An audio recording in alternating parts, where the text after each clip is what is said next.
Today, I have two stories, two lessons, and I'm out your way, okay? So I didn't get a chance to leave this country, until I was 21. So my first time out, where do I go? I didn't go to Canada, I didn't go to Europe or the islands. I decided to go to South Korea. Actually, let me rephrase. I decided to live in South Korea. I still remember the wheels of the plane lifting, and all I could do was stare at the window and think, what did I just do? Now, I knew nothing about the place or the people or the culture or the language. I had no idea that this country is where I would spend the most incredible 6 months of my life. So we'll get back to that. Second story. I am right now earning my master's degree in social work.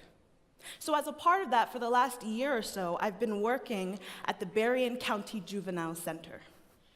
Now, my mom, all through my life, she ran prison ministries. So she and a group would go to prisons, worship with them, come home. And I remember her telling me, Jasmin, when you're 18, you are going to come with me. And I was like, oh, no, thanks though. But a few years later, here I am, working, assessing, mentoring this group that our society has cast down and aside with the label criminal. So whenever I tell people one or both of these stories, I tend to get the same question, which is, Jasmin, what did you learn?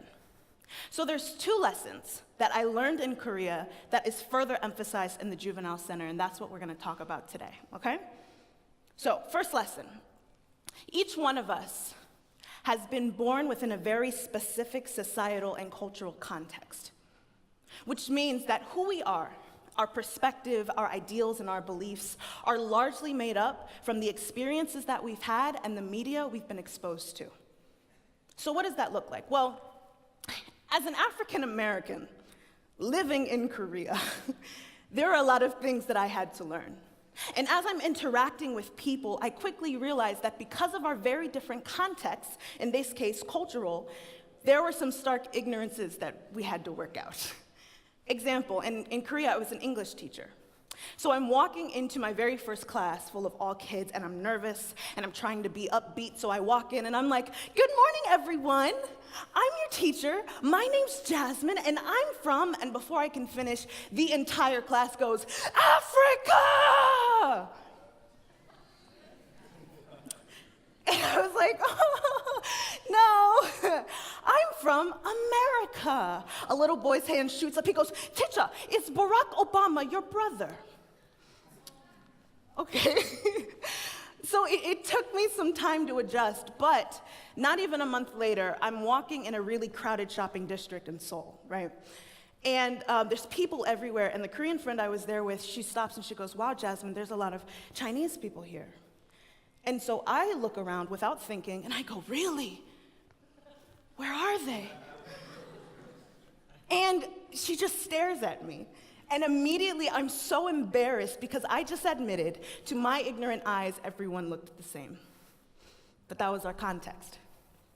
At the Juvenile Center, a large part of my job is asking questions, right? So what if I told you that kids in juvie aren't just bad? What if I told you that if I ask enough questions and I go back far enough, I can almost guarantee you that I will find some sort of trauma or abuse that has taken place within that household or community? What if I told you that the very behavior that got many of them here is the same behavior that they originally adopted in order to survive? Now, while I do not excuse the behavior, my question to you becomes, are these menaces to society that need to be locked away, or children in desperate need of treatment? Context. So, what's the lesson here? Okay, are you ready? Just because we're American, or just because I'm middle or upper class, or just because I had one or both of my parents, that doesn't make my views right. And that doesn't make my morals superior. Before I left the country, if you didn't think the way I thought, you're wrong. And if you didn't believe what I was taught to believe within my context, you're wrong. And I had to come to the understanding that it is both naive and unrealistic to think that everyone in this room, much less everyone in the country or the world, will believe and think as I do. Lesson 2. I learned in Korea the secret to connecting with anyone. Doesn't matter where they come from, what language they speak, what they look like. Doesn't matter. I've yet to be proven wrong, so I'm going to share it with you, okay? It's very simple.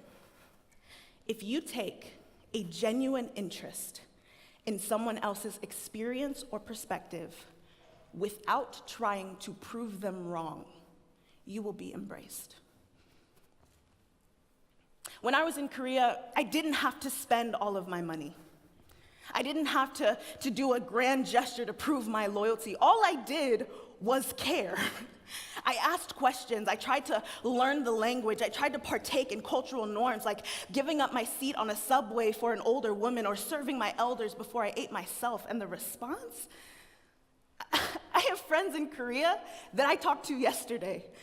I had a group of Ajuma housewives that flew me to Jeju Island because they thought I'd like the experience, and they asked me to call them 언니, which means big sister. I could walk into food places I frequent and say, 안녕하세요, 이모, 비빔밥 한 개 포장해 주세요, which basically just means, hey, auntie, can you make me some food? I need it to go. I traveled to a place that I could barely point out on a map, and now I call them family.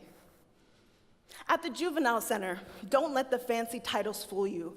My job is to listen, give words of encouragement, and help them find their strengths. And when these kids that have been dragged through hell and back recognize that you are there to support and uplift them and not push them down and tell them how wrong they were, you will see this mask of anger pushed aside and see a scared child looking for someone who cares. I have been invited to court hearings and family visits just so they know, even if I sit in the back and say nothing, that someone is there standing in their corner. So what does any of this have to do with you or me or hospitality, right?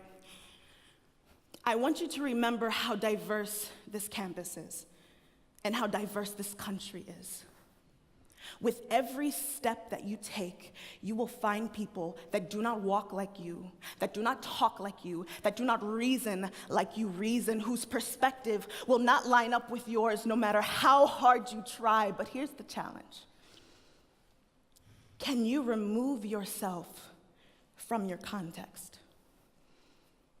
Whether it be cultural, societal, experiential, and in some cases, religious. Can you remove yourself from your context and put yourself in the Christ-centered context that requires that you love them anyway? There will be people who will make you cringe just by the way they walk, and who have done things that make your stomach turn. But Christ demands in John 13 and 15 that because he loved us, we must love each other. It is very simple and it has no exceptions, especially in this toxic political and social media age. I have seen people, not children, grown adults, unfriend and bully and berate each other because they have different political views. And this country is so separated because we have been tricked to believe that in order for us to get along and to have peace, we must have the same exact perspective, which we've already established is both naive and unrealistic. So I implore you, as a campus as diverse as our own, with worldwide representation amongst our students, our faculty and staff, as well as the guests that walk in and out of our gates, we must do better than this. More than just tolerate, we must learn to appreciate the different lives and journeys and cultures that others have experienced. Does it not reflect the creativity of our Creator? I am asking you to look at someone in those dark moments and say, hey, I don't have to agree with you, and I don't have to understand you in order to love you. Thank you.